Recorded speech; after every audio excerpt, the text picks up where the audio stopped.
Kavod, the word glory, means glory. It means honor. Remember 2:30. God honors those who honor him.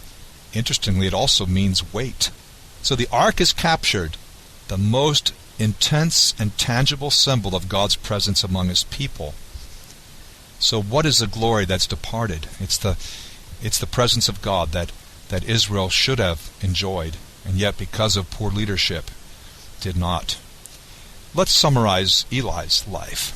In terms of character, he's really out of the action.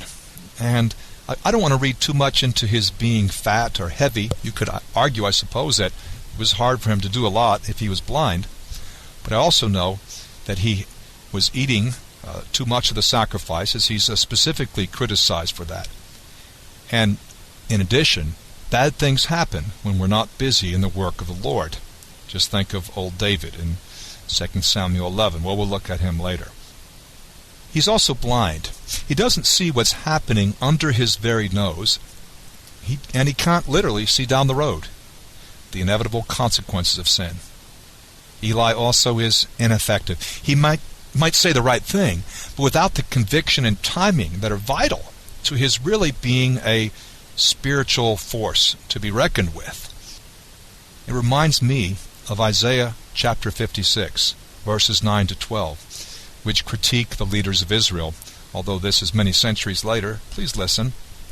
Come, all of you beasts of the field, come and devour all you beasts of the forest. Israel's watchmen are blind. They all lack knowledge. They are all mute dogs. They cannot bark. They lie around and dream. They love to sleep. They are dogs with mighty appetites. They never have enough. They are shepherds who lack understanding. They all turn to their own way. Each seeks his own gain. Come, each one cries, let me get wine. Let us drink our fill of beer.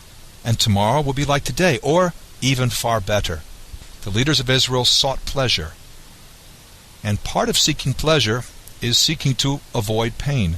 In Eli's case, the pain of honest, forthright communication, if the rebukes had been given earlier. And so I think we have to ask ourselves, well, am I avoiding the uncomfortable talks?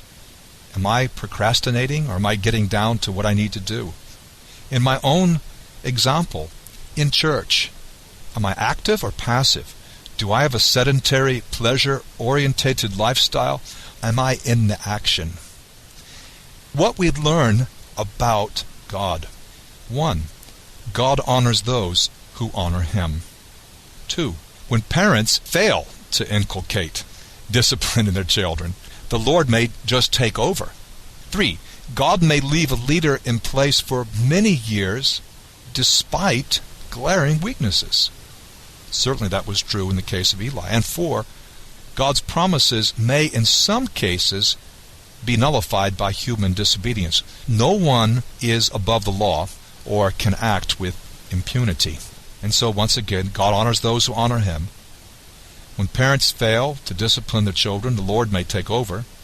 God may leave a leader, an unqualified man in some ways, in place for years without replacing him at all. And God's promises may in some cases be nullified by human disobedience.